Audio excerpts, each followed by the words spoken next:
తిరుమల శ్రీవారిని బీజేపీ రాజ్యసభ సభ్యులు కె లక్ష్మణ్ దర్శించుకున్నారు. గురువారం ఉదయం వీఐపీ విరామ సమయంలో కుటుంబ సభ్యులతో కలిసి స్వామివారి సేవలో పాల్గొని మొక్కులు చెల్లించుకున్నారు. దర్శన అనంతరం ఆలయ రంగనాయకుల మండపంలో వేద పండితులు వేదాశీర్వచనం అందించగా ఆలయ అధికారులు శ్రీవారి తీర్థ ప్రసాదాలు అందజేసి పట్టు వస్త్రంతో సత్కరించారు.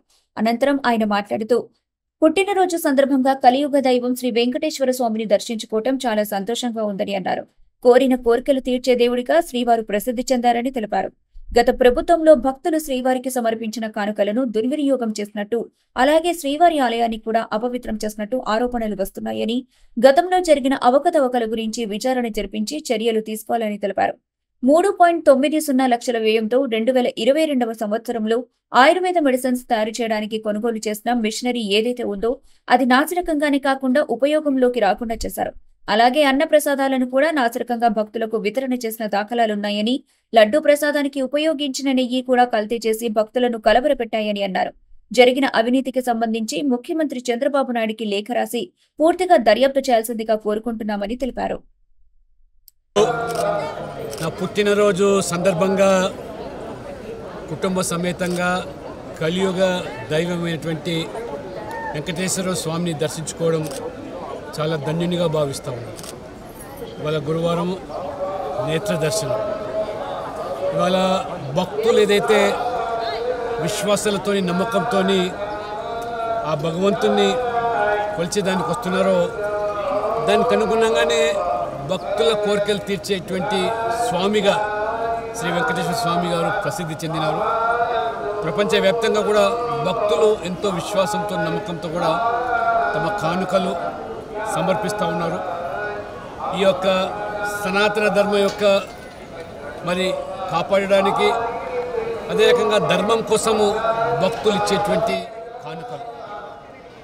దురదృష్టవశాత్తు గతంలో ఉన్నటువంటి ప్రభుత్వము, గతంలో బోర్డు కూడా అనేకమైనటువంటి అవకతవకలకు, అదే రకంగా మరి ఈ యొక్క పవిత్రమైనటువంటి ఆలయాన్ని కూడా ఏ రకంగా మరి వారు అవినీతిమయం చేశారో ఈరోజు కూడా ప్రజలు, భక్తులు తీవ్ర ఆవేదన వ్యక్తం చేస్తున్నారు.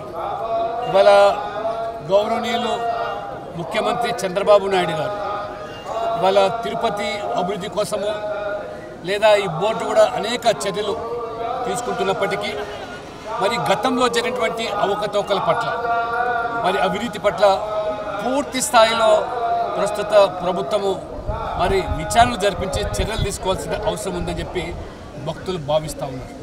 ఎందుకంటే మనం చూసాం ఇవాళ ఈ ఆయుర్వేద మాత్రలు ఏదైతే తయారు చేసేటువంటి మరి మిషన్లు గతంలో 2022 సంవత్సరంలో దాదాపు 3,90,00,000 రూపాయల వ్యయంతో కూడుకున్నటువంటి నాసి రకమైనటువంటి మిషన్లు కొనుగోలు చేసి కనీసం ఉపయోగంలో రాకుండా చేసినటువంటి పాపం, నిజంగా ఆ పాపం పండాల్సిన అవసరం ఉన్నది.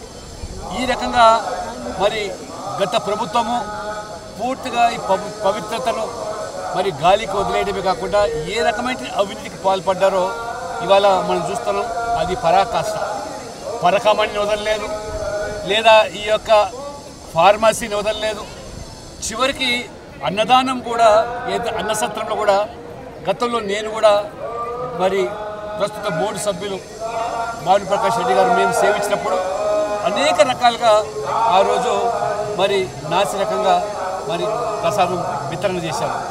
లడ్డూల్లో జరిగినటువంటి మరి కల్తీ కూడా భక్తులను కలవరపరుస్తున్నది. నేను ముఖ్యమంత్రి గారి గౌరవనీయులు చంద్రబాబు నాయుడు గారికి తప్పకుండా ఒక లేఖ రాస్తాను. గతంలో జరిగినటువంటి ఈ యొక్క అవినీతి కానీ అవకతవకలు కానీ వదలాల్సిన అవసరం లేదు. పూర్తి స్థాయి విచారణ జరపాల్సిందిగా, దర్యాప్తు జరగాల్సిందిగా, ఆ పాపులను కఠినంగా భగవంతుడు ఏ రకంగానూ శిక్షిస్తున్నాడు. కానీ ప్రభుత్వం పైన కూడా మరి బాధ్యత ఉంది కాబట్టి పూర్తి స్థాయిలో వారి మీద చర్యలు తీసుకోవాల్సిందిగా, అటువంటి మళ్ళీ భవిష్యత్తులో పునరావృతం కాకుండా ఉండేదానికి మరి ప్రభుత్వాలు కఠినంగా వివరించాల్సిందిగా నేను మీ ద్వారా కోరుతాను. ఏదైనా ఇక్కడ పవిత్రతను కాపాడాలి. దేవుడు కలియుగ దైవాన్ని మించి, ఆ స్వామివారిని మించి ఎవరు లేరు, ఏది లేదు. కాబట్టి ఆ పవిత్రతను కాపాడడానికి అందరూ కూడా మరి సహకరించాలి. బోర్డు కూడా ఆ దిశలో చర్యలు తీసుకోవాలి.